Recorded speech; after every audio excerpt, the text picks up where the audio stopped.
PEGI 18. Hi everyone, my name's Alex Hutchinson, Creative Director on Far Cry 4. I'm Mark Thompson, I'm the Narrative Director on Far Cry 4. Nice to meet you. Nice to meet you as well, and welcome to Kyrat, our new fictional location. So in Far Cry 4, you step into the shoes of AJ Gale, who is returning to the country of his birth, initially just to scatter his mother's ashes before he gets caught up in what's essentially a civil war.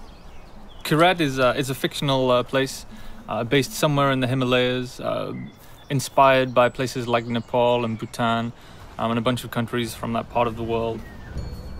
So looking out there, you know, one of the core things of any open world game, that sort of excitement and mystique and hope of an open world is, you know, what is all that smoke coming from? You know, what temples are out there? What secret locations? So we've peppered the world with different places to find all of them filled with loot and secrets and collectibles and all that good stuff. And of course, the open world of Far Cry is densely populated with a variety of different animals, beasts. And also that's some kind of yak. I don't even know what that animal was.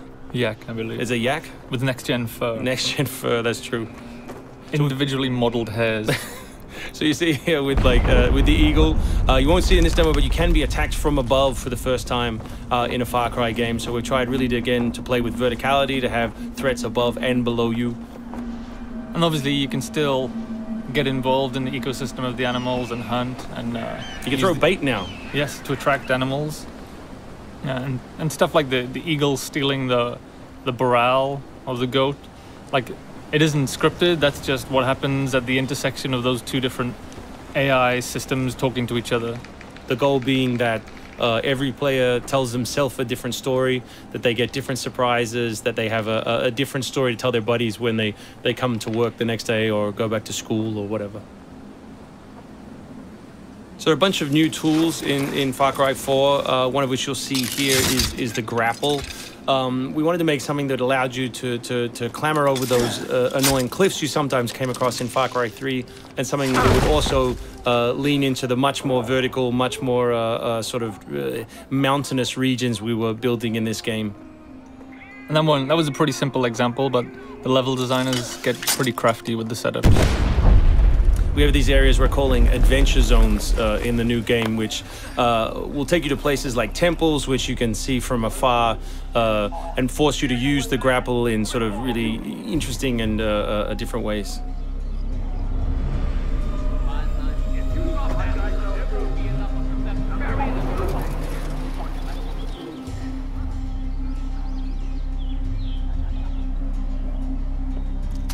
The auto crossbow is a new stealth weapon that we've introduced for Far Cry 4. It adds a little more versatility than the bow did in Far Cry 3. Obviously it sacrifices the long range for rapid fire, but it's still a super useful stealth weapon.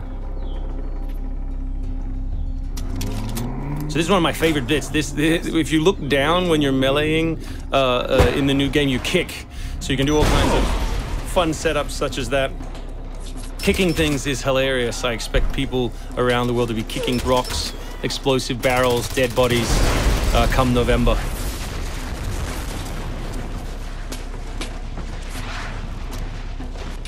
Our goal really was just to provide as many tools as possible, whether vehicles or animals or weapons or, you know, goofy stuff, and let people fit them together any way they want. Yeah, and we've snuck a few features in that fans of Far Cry 3 I think are going to be surprised by.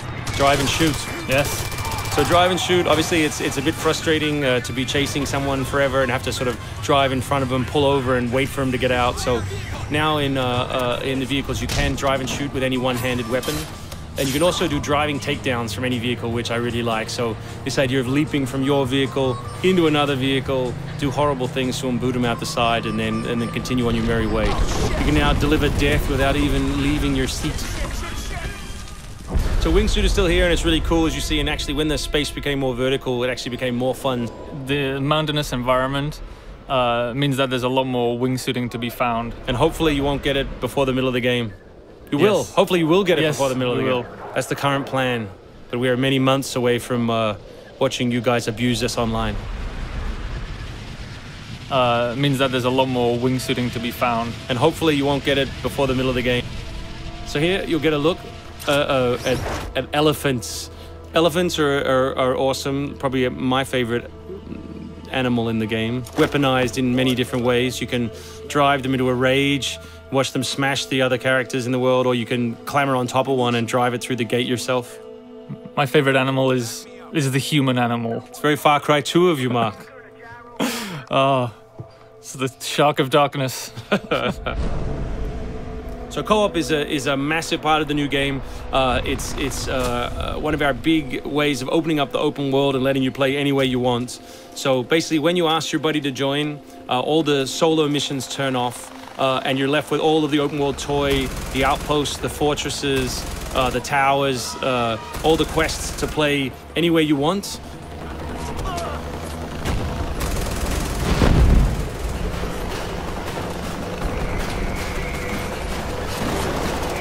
All right, let's do this. What do you think of the Buzzer, Mark, which is a small one-man helicopter? It's very red.